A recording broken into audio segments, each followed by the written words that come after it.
We're talking extra quiet today because in the business, this is called stealing a location. We are improvising.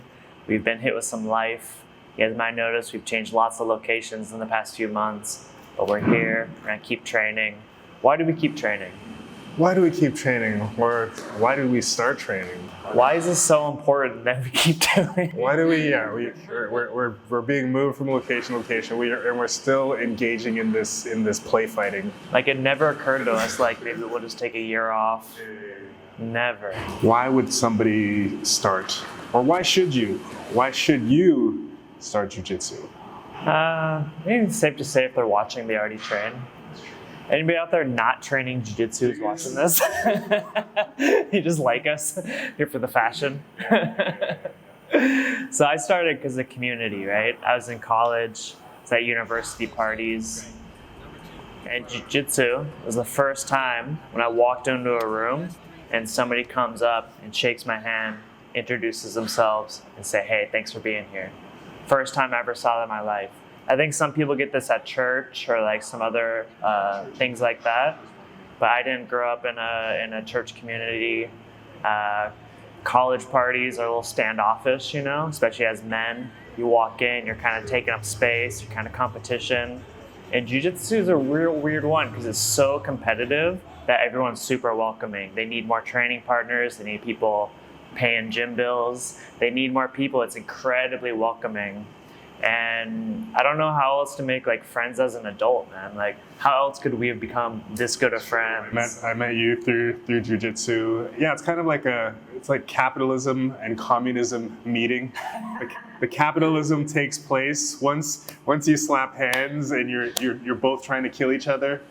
But after that, everybody is kind of, you know, equal ground. Everybody's kind of cool with each other. It's a very like, yeah, you're appreciated. You get, I mean, you'll have a guy choke you. You might even get choked unconscious, and then you wake up and say, "Oh, thank you, thank you, thank you." It's really, I've been there many times. For me, I mean, I was first exposed to it from Gracie, from Hoist Gracie, seeing it in the UFC. I was in a karate school in college. And the head instructor, he was really into UFC, and he even incorporated what he called ground fighting into the karate style. But I didn't fully train jiu-jitsu until coming to Taiwan. I'd started boxing, and then in the boxing gym, I had met a couple of guys that trained at Taiwan BJJ, and they would keep talking to me about it, like, yeah, man, you should come train at Taiwan BJJ or just come train jiu-jitsu. That was Vaughn and Vova. Vova, a Russian guy, he would whip me in boxing, and he later whipped me in jiu-jitsu. But very, very friendly, very welcoming. Another guy, Vaughn Anderson, MMA fighter. I met him in boxing as well, and he also extended an invitation saying, hey, you should just come check out jiu-jitsu. And I got there, and yeah, it's so you said that sense of community. There's like different groups to hang out with. Nobody makes you feel weird by if you just jump into somebody's conversation. You don't feel weird about it. Every once in a while they'll have their belt promotions where after the belt promotion people are sitting around. At the time we would have like pizza and drinking, and it was just a very social atmosphere. And yeah, like I would say since starting jiu-jitsu, maybe like 99% of the friends that I've made have been from jiu-jitsu. The only good men I know are from jiu-jitsu. I'm sure there's other good men out there. I just don't know how to meet them. Yeah, so it's super social. I would say that is like one of the main addictive elements to it. I did get into it for because I wanted to, I guess, learn self-defense, which is kind of why I started boxing as well. But I mean, at this point, the sport part with, you know, I don't know, like deep half, things like that. I'm doing things that are not necessarily related to self-defense. It's just more sporting competition. You don't do this for the streets? Living in like the safest country in the world. Deep half in the streets. Yeah, this is a super safe country. Yeah, just super social. Just learning the system. And that's another addictive part is it's such a complex system. It's a super simple system, but at the same time, there's a lot of complexity. There's a lot added to it. There's a lot that changes. There are trends. It's always changing. There's always somebody better than you. I think it's the only martial art that's constantly innovating and evolving. And like all martial arts, you can't master it.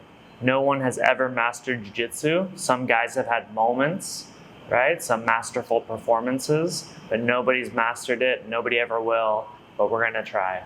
We're gonna keep trying. And it's really a good thing in life to have impossible goals. It's good to have realistic goals along the way as well, but it's good to have something so high, you strive so hard, that gets everything else in order, right? So we're at this gym, we're strong, we're groomed, we're fashionable. All these things fall into place along this impossible goal. And why should you do jiu-jitsu? I mean, nowadays where we live on our screens, there's not really a lot of opportunity to actually get into physical contact with a person. So like it is a social club. If you have another way of socializing, I support that as well. Like if you're part of another, I guess, type of sports club or something like that, if you're a part of a book club or something that doesn't just meet online, where you're actually in the same room with one another, speaking to different members. Another good thing that I like about jiu-jitsu is that there's a transient nature to it.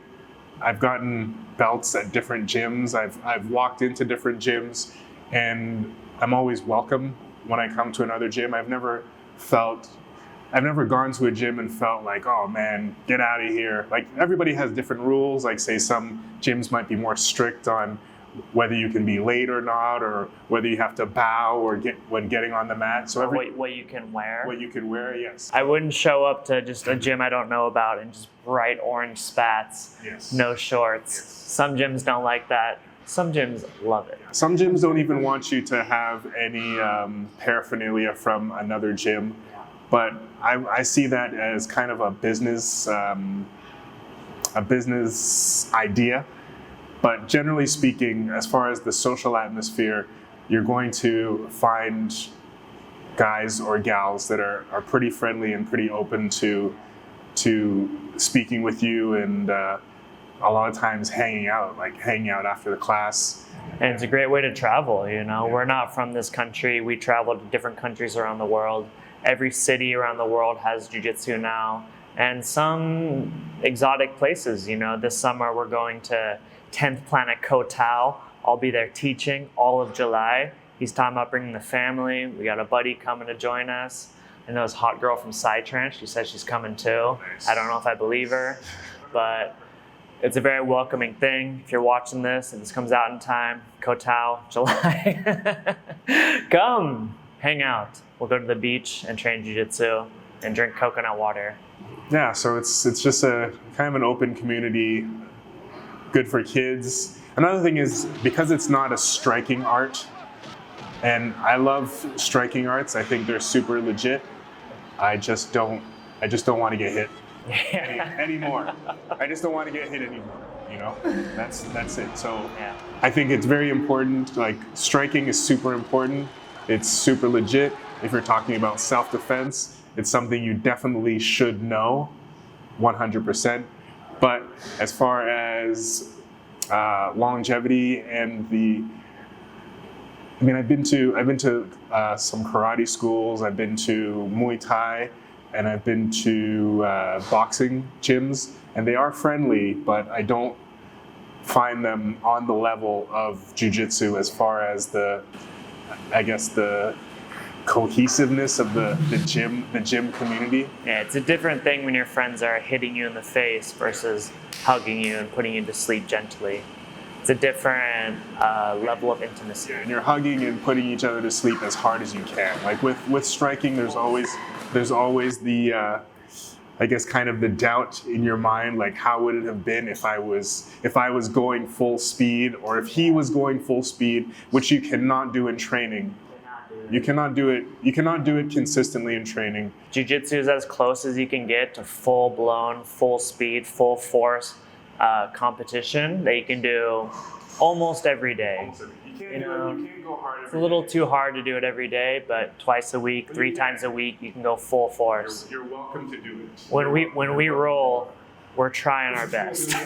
We're really trying our best. We come out exhausted, and we can't do that if we're throwing head strikes. And definitely nobody does that with like elbows. Even the Thais, they don't elbow their friends in practice. They can't do it. There has to be some playfulness, and there is that in jiu-jitsu too. But yeah, it is on and off. You could turn it on and off. You could turn it up sometimes. So I would say it's a welcome thing to try, and it's also not to insult jiu-jitsu. It's also not as, I guess, physically demanding as, say, like really wrestling or some of the other like, say, boxing. Boxing is very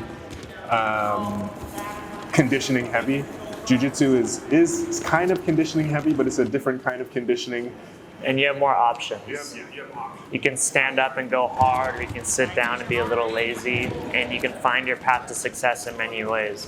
Whereas wrestling, and I know this, I was a high school wrestler, I was on varsity, I had skinny little legs, much skinnier than I am now even, and very tall for my weight class. So little guys, powerful legs, they'd blast right through me, and there's not much I can do. I can get a little crafty, get a little funky, but start jiu-jitsu, I can pull guard, and now I'm competitive.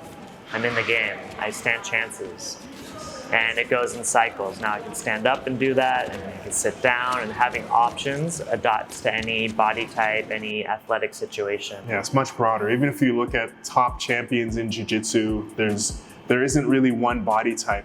Like, you have tall, lanky guys, you have short, stocky guys, you have guys that can be kind of a little bit like people that you really wouldn't look at and say that guy looks tough, like straight nerds. And some guys are Greek gods. Yeah. You have some specimens, and you have guys that just look like straight nerds, and yeah, it suits all body types. And there's many ways of training that you could do. Like, it's very, you can adapt, or it's adaptable to whatever you want. If you're like a guy that works, 80 hours a week, and you can only train once or twice a week, it's there for you. And there are guys that can be competitive with you. If you're a guy that wants to go every day and go at it, and you're trying to become world champion, that's available too, and that's available in probably like most major cities. So.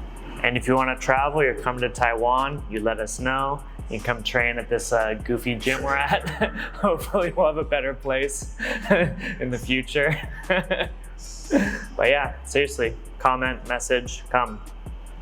All right, cool.